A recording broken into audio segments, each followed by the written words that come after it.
नमस्कार दोस्तों, मैं सुनीता राजेश्वर। दोस्तों, आपने भी पढ़ा होगा अखबार में एक खबर कि दिल्ली में एक 75 साल की बुजुर्ग की जो कि अकेले रह रही थी, उनकी मौत पता नहीं कब थी। और जब बदबू ज़रूरत से ज़्यादा आने लगी, पड़ोसियों की शिकायत पर पुलिस आई और जब देखा तब पता चला कि बुजुर्ग कई दिन पहले मर चुके। इतना ही नहीं, उस शरीर में कीड़े भी पड़ चुके थे। पुलिस ने उनके 2 बच्चे थोड़ी ही दूरी पर रहते बताए जाते हैं अलग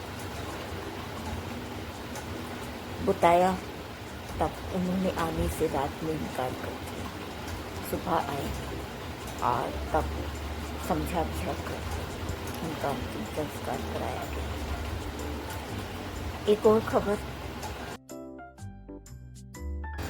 एक 4थी मंजिल पर रहने वाली महिला अपने 6 साल के बच्चे को छोड़कर अपने फ्लैट पर अपने काम पर गई।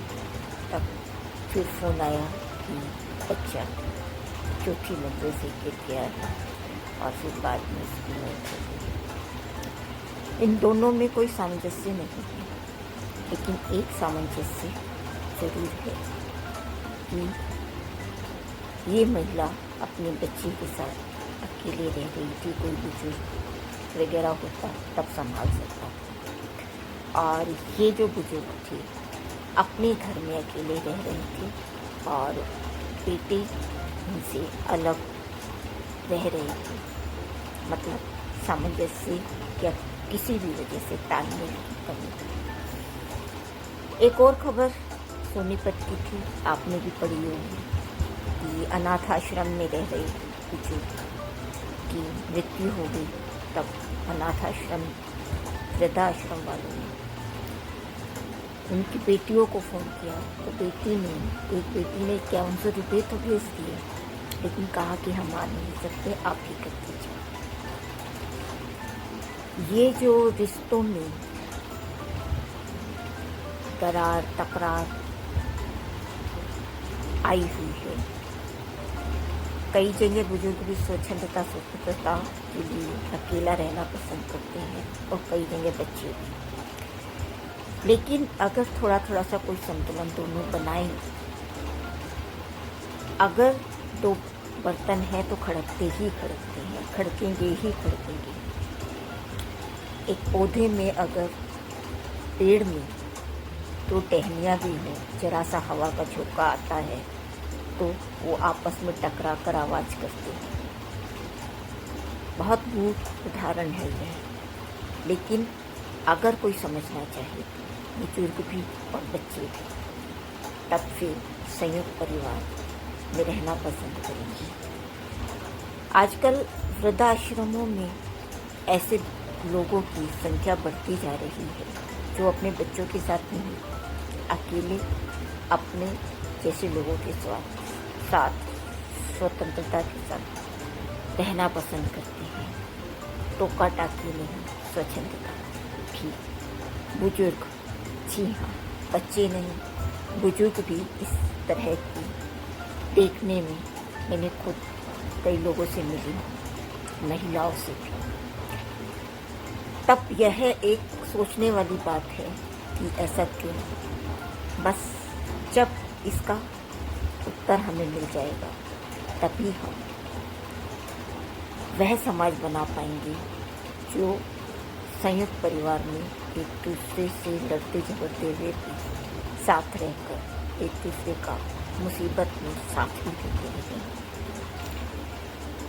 विशाखापट्टनम में दोस्तों राष्ट्रीय स्वयं सेवक संघ की 19 से 21 तारीख तक विचार मंच या सम्मेलन कहें, जो भी चल रहा है, वे पंच परिवर्तन की बात बार बार करते रहे हैं, जिसमें सामाजिक समरसता, स्व और पर्यावरण, कुटुंब बनाए रखना वगैरह वगैरह, इस तरह की 5 मुख्य बिंदु समाज के लेकर चल रही है। मेरा उनसे यही विनम्र निवेदन है कि सिर्फ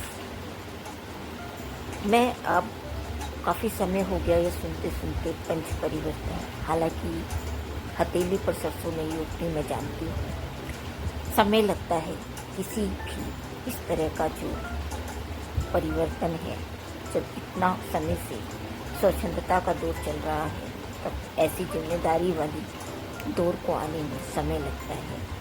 लेकिन इतना तो कर ही सकते हैं कि आपके आसपास अगर जो कुछ बुजुर्ग हैं तो उन्हें समझाया जाए, और कुछ बच्चे हैं तो उन्हें समझाया जाए और संतुलन बनाया जाए। यह जरूरी है आज के समय में। और अगर जो विश्व की सबसे बड़ा संगठन अपने आप को कहने वाले राष्ट्रीय स्वयंसेवक संघ, आप सचमुच सनातन धर्म की बात करते हैं, सनातन परंपरा की बात करते हैं, तो चाहे विश्व में कहीं भी कोई भी क्यों ना हो, हिंदू हो या मुसलमान, ईसाई हो या कोई और धर्म, पूरे विश्व में एक परिवार का महत्व है। वसुधैव कुटुंबकम की बात करने वाले आप राष्ट्रीय स्वयंसेवक संघ से मैं बस यही चाहती हूँ कि क्या आप विचार में नहीं, व्यवहारिकता में भी इसे अपनाने की बात करेंगे। बस इसे व्यवहार में अपनाने का प्रयास करें, तभी आप सचमुच वसुधैव कुटुंबकम को सचमुच अपना पाएंगे और सचमुच बन पाएगा समग्र विश्व वसुधैव कुटुंबकम। और मैं सुनीता राजेश्वरी, जय हिंद, जय भारत।